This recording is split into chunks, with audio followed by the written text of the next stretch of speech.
«Ist das ein toller Tag gewesen», sagte Rico am anderen Morgen. «Aber jetzt müssen wir weiter.» Die Mimi steht strahlend neben ihm. «Miau, wir bedanken uns für das schöne Fest.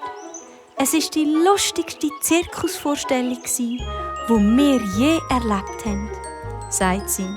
«Miau. Und ich bin so froh, dass der Rico wieder lachen kann. Das haben wir dir und der Rosali zu verdanken.» «Wenn ihr nicht bei uns bleiben?» fragt Prinzessin Lilifee leislich. «Wir haben euch in unsere Herzen geschlossen.» «Miau, das ist lieb von dir, Lilifee. Und es wird uns bei euch auch gut gefallen. Aber wir sind halt echte Artisten und wollen darum weiterziehen. Miau. Vielleicht können wir ja wieder in einem kleinen Zirkus arbeiten.» Die Prinzessin Lilifee schweigt einen Moment lang. Dann nimmt sie die Mimi und den Rico in den Arm. «Ich glaube, das ist eine gute Idee.